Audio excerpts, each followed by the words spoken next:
Performance appraisal interview is one of the tools for official performance appraisal. In the last video, we've talked about self-appraisal, where employees get to appraise themselves. Now, once employees have evaluated themselves, the HR have also launched its own appraiser, gathered all the information necessary, and put up the forms and the report. The next thing that needs to happen is what we call the appraiser interview. What is the appraiser interview? The appraiser interview is a meeting where the HR manager or the team that are in charge of performance appraiser meet with each employee to discuss their performance. So what happens here is that the team are able to put together report from the official appraiser and data from the self-appraiser, and are able to lay it bare and then have a conversation, a tete-a-tete with the employee to really discuss the strengths and the weaknesses. This is not like a challenging interview. This is more of a dialogue where the team meets with each employee and then discuss with the employee on a way forward. First of all, to understand the employee's position. Because like I said, there are certain things that will not be stated in black and white. So even despite self-assessment, there are certain things that employee will not still state in their self-assessment.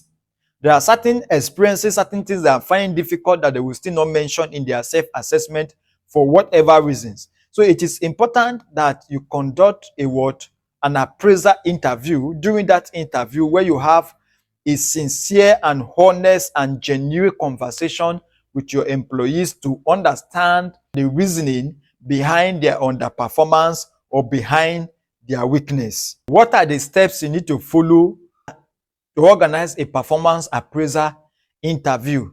Number one is to create a supportive environment. Very, very important. You need to manage the sentiments, the understanding, the perception of your employees about that interview. Your employees need to have a clear idea about what that interview is all about. And this begins with choosing a proper and a supportive arena or environment for that interview, choosing a convenient time when they are not stressed out. Don't put the meeting at the time when they have already worked throughout the day and they're already tired. That will not be convenient. You need to put the interview at a time that is convenient and comfortable for them, and that they are at their best.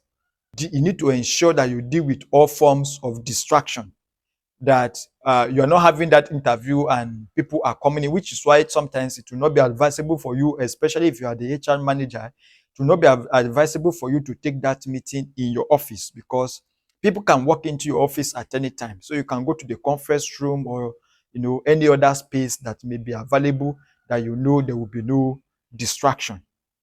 Then number two is clarification and setting the agenda for the interview.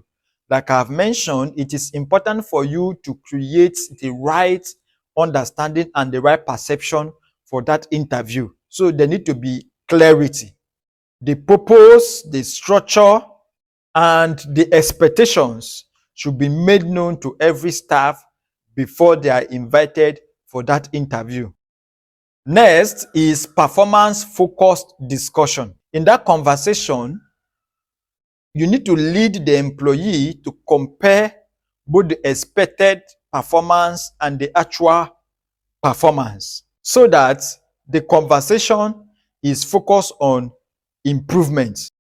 Number four is the need to recognize the strength of that employee.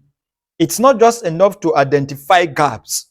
You need to identify the strengths, the achievements that the employee have achieved, discuss it with the person, and ask the person a few questions about it, how he was able to come up with it. Then fifth is to discuss improvement areas. Identify areas that need improvement and then discuss how to improve. Take opinion from the employee to understand how he thinks in his opinion that he can improve, and then discuss with him also what the management thinks should be done in order to improve the person's performance. Then number six, you need to look at possible obstacles. Sometimes, despite the person's effort, due to systemic obstacles, performance will not still improve. Some other times, even when the organization has provided the needed facility, performance will not still improve because there is still what? Obstacle. Whether obstacle in the communication, obstacle in motivation, or systemic obstacles. So you also need to discuss possible obstacles with the employee. Number seven step is to set new goals. Of course, that interview cannot end without you and the employee agreeing on some of the step forward. You need to be able to set up some new goals from that particular meeting, so as the employee is leaving the meeting, is not leaving with criticism, is leaving with what next step, what to do next. Then lastly, number eight is for you to summarize the agreement. Like I've said, this interview is not like job interview. It is an interview where you're supposed to have a tete-a-tete with the employee, and in that conversation, come up with certain agreements.